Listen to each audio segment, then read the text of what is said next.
एक old man और एक यंग लड़की ये दोनों बाथरूम में फंस जाते हैं। ओल्ड मैन एक जर्नलिस्ट था और उसकी इंटरव्यू ये लड़की लेना चाहती थी, पर उसके इंटेंशन कुछ अलग ही थे। हेलो फ्रेंड्स, आज मैं आपको मैड्रिड 1987 या 2011 की एक फ्रेंच मूवी एक्सप्लेन करने वाला हूँ। ये kind of hang out movie है, तो इसके कन्वर्सेशन को आप रिलैक्स कर कुछ खाते हुए एंजॉय कर सकते हो। तो बिना किसी देरी के एक्सप्लेनेशन स्टार्ट करते हैं। मूवी स्टार्ट होती है और हम हमारे मेन कैरेक्टर को, जिसका नाम है मिगेल, इसे एक होटल में राइट करता देख सकते हैं। ये न्यूज़पेपर के लिए राइट करता है और ये बहुत ही फेमस राइटर है। आज उसे मिलने के लिए एक लड़की आई जो हमारी और एक मेन कैरेक्टर है, इसका नाम है एंजेला। एंजेला आज मिगेल का इंटरव्यू लेना चाहती थी। वो भी अच्छे से राइट करना चाहती है, एक अच्छी जर्नलिस्ट बनना चाहती है।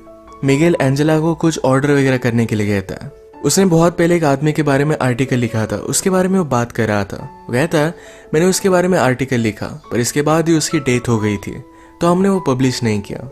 वो और उसका पब्लिशर ये बहुत ही क्लोज थे। एंजेला पूछती है कि ऑफिस में सबसे तुम क्लोज थे।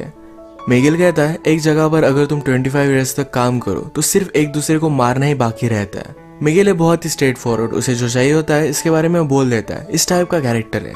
एंजेला ने कोका कोला ऑर्डर किया था, इसकी एक सिप उसने उससे मांग ली। मिगेल को डॉक्टर ने कोका कोला, टोबैको इस तरीके की चीजें खाने के लिए मना किया है, पर फिर भी वो मानता नहीं। वो एक ही टाइम पर स्मोकिंग भी करता है, कोका कोला भी पीता है और टोबैको भी खाता है। उसे लगता है कि अगर इस तरीके से उसकी डेथ हो जाए तो इसका ब्लेम ये सारी चीजों में इक्वली डिस्ट्रीब्यूट हो जाएगा।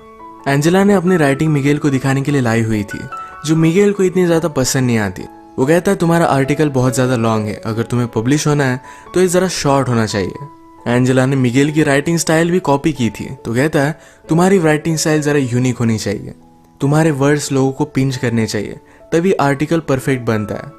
राइट कैसे करना है ये कोई भी सिखा नहीं सकता, ये अंदर से आना चाहिए।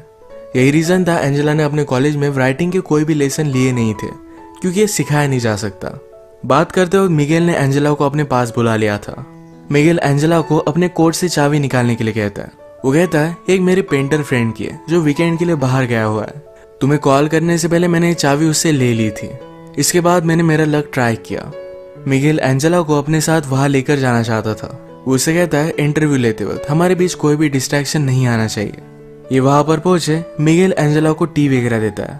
यहाँ पर अलग अलग पेंटिंग्स पड़ी हुई थी, तो मिगेल कहता है पेंटिंग ये आर्ट फॉर्म मुझे बहुत अच्छा लगता है। जब आप पेंटिंग करते हो उसके बाद भी कलर्स को स्मेल कर पाते हो, फिजिकली इसे एंजॉय कर पाते हो, पर राइटिंग का उस तरीके से कुछ भी नहीं है। एंजेला ने ग्लासेस लगाए थे तो उसने वो निकाल लिया, उसके बाद उसे किस कर लेता है। इसके बाद मिगेल ने कहा कि आजकल मुझे किसिंग में कोई भी इंटरेस्ट नहीं है, जैसा एज बढ़ता गया वैसे इंटरेस्ट चला जाता है।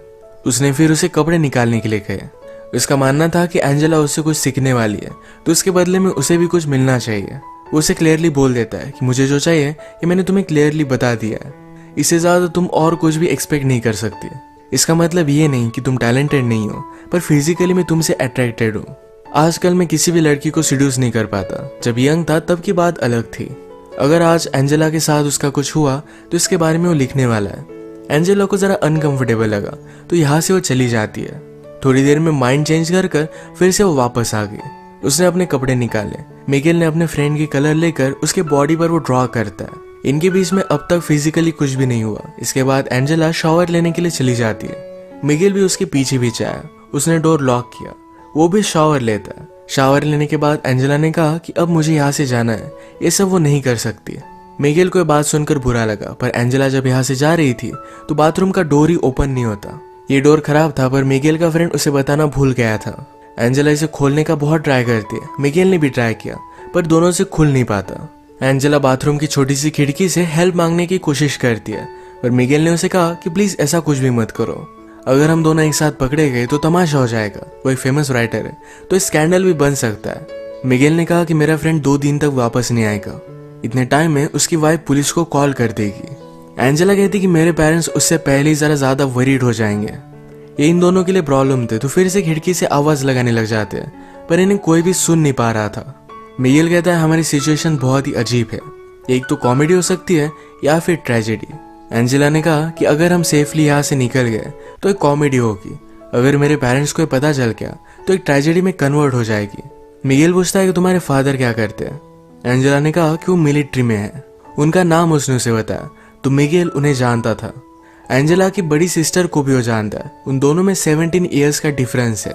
मिगेल कहता है कि जब वो एक्टिंग क्लास में थी तो हम दोनों फ्रेंड्स हुआ करते थे। वो एक्चुअल में उसे लाइक करता था, पर उन दोनों के बीच में कुछ भी नहीं हुआ। मिगेल बहुत ही वरीड था कि उसकी वाइफ पुलिस को बुला लेगी। उसे एक राइटर की स्टोरी याद आई। राइटर हमेशा अपनी वाइफ पर चीट करता था। एक दिन वो घर पर ही नहीं आया। उसकी वाइफ को पता था कि वो किसी और लड़की के साथ है, फिर भी उसने पुलिस को कॉल कर दिया। कहा कि टेररिस्ट लोगों ने मेरे हस्बैंड को किडनैप कर लिया है।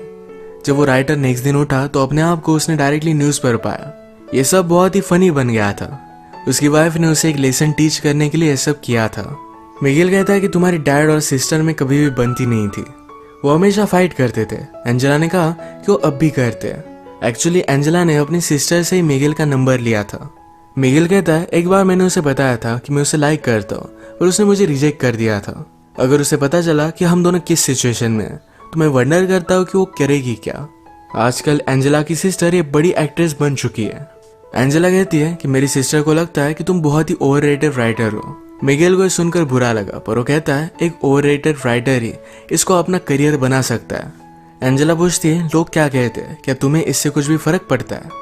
मिगेल पूछता है क्या अब भी तुम मेरा इंटरव्यू ले रही हो। मैं तुम्हें सब आंसर्स दूंगा, पर ये इंटरव्यू किस तरीके से एंड होती है इस पर ही डिपेंड करेगा।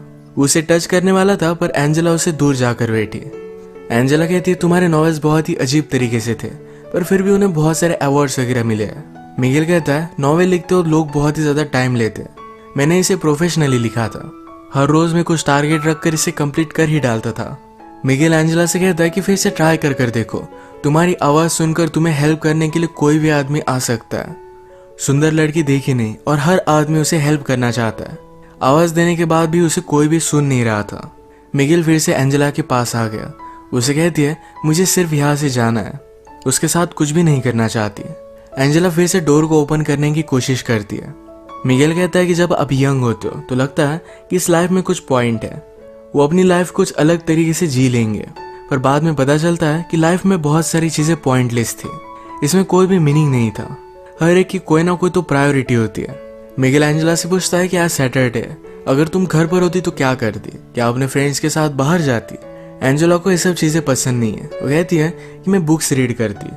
मिगेल को जो बुक्स पसंद है यही एंजेला ने भी पढ़ी हुई है, पर मिगेल कहता है हम दोनों के व्यूज इस पर बहुत ही अलग अलग होंगे, जैसे कि क्लासिकल म्यूजिक और एक रॉक बैंड में डिफरेंस होता है।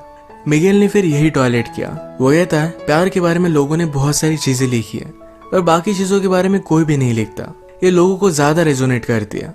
अपने राइटिंग में इन चीजों का तुम्हें ध्यान रखना चाहिए। मिगेल अब फ्रस्ट्रेटेड हो रहा था। वो कहता है हम दोनों यहाँ है, हम दोनों में एक टेंशन है, अगर हम कुछ भी नहीं करते तो टेंशन बढ़ता जाएगा। सब कुछ हो जाने के बाद शायद हम एक दूसरे को डिजायर नहीं करेंगे, पर फिर भी अट्रैक्शन बहुत ही इंपॉर्टेंट है। मिगेल भी अब जल्दी से जल्दी यहाँ से निकलना चाहता था। उसे बुरा लगता है कि वो सोच क्या रहा था। वो एक ओल्ड मैन है, कोई भी यंग लड़की उसके साथ इंटीमेट नहीं हो सकती।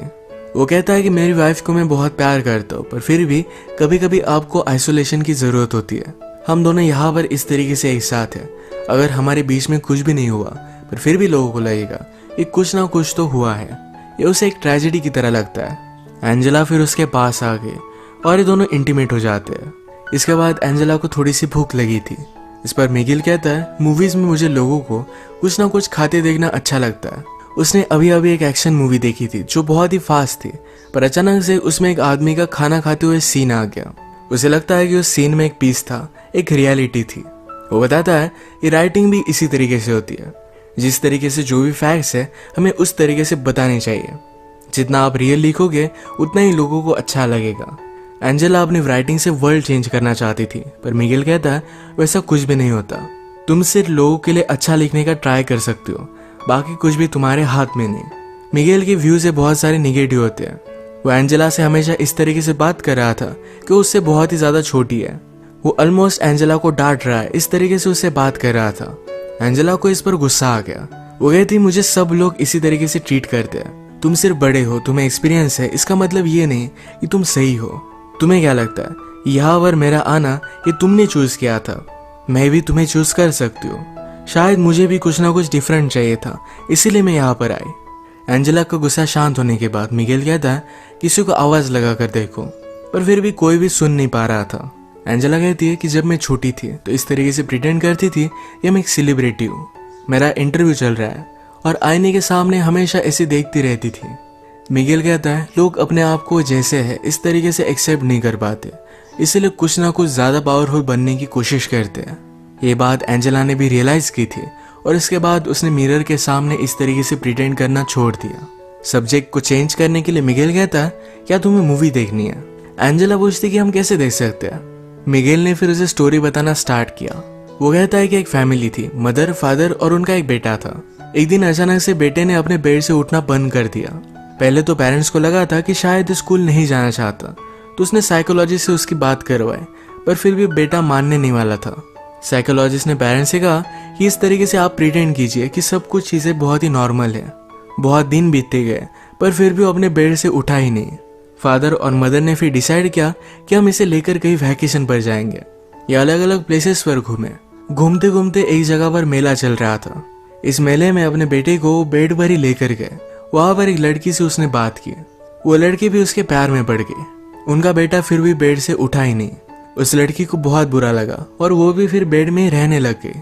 ये बात देखकर सारे विलेज वालों को लगा कि शायद ये बीमारी कंटेजियस हो सकती है।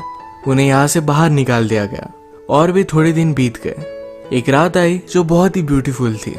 मदर और फादर एक दूसरे की कंपनी एंजॉय कर रहे थे। वो दोनों जंगल में गए और एक दूसरे के साथ इंटीमेट हो गए। जब वो वापस आए तो उनका बेटा बेड से उठकर कहीं चला गया था। उन दोनों ने अपने बेटे को ढूंढने की बहुत कोशिश की पर उन्हें वो कहीं भी नहीं मिला। एंजेला पूछती है क्या इस स्टोरी की एंडिंग सैड है? मुझे तुम्हें क्यों सुना रहे हो? मिगेल उसे बताता है कि मदर ने अपने बेटे को ढूंढने की बहुत कोशिश की थी, उसे मिला नहीं, पर इस बात से वो खुश थी। उसका बेटा इस तरीके से रह रहा था, इस बात से वो तंग आ चुकी थी। उसे जो फीलिंग्स आ रही थी इस वजह से उसे गिल्टी लग रहा था। स्टोरी की तरह ही हमने आज जो भी किया ये गलत था। हमें इसके बारे में गिल्टी तो लगेगा ही, पर ये अब हो चुका है। इसके बारे में ज्यादा सोचना सही नहीं। इसके बाद अगर हम फिर से कभी मिले तो तुम मुझे इग्नोर कर दोगी। तुम्हें गिल्टी तो लगेगा पर यही करना सही होगा। इसके बाद थोड़ी देर में मिगेल को किसी का आवाज आया। उस आदमी को बुलाकर कहता है कि प्लीज मेरे फ्रेंड को कॉल करो, मैं यहाँ पर फंस चुका हूँ। थोड़ी देर में मिगेल का फ्रेंड भी वहां पर पहुंच गया। जिस तरीके से मिगेल ने कहा था कि तुम मुझे अनदेखा कर कर यहाँ से चली जाओगी, उसी तरीके से एंजेला यहाँ से चली गई।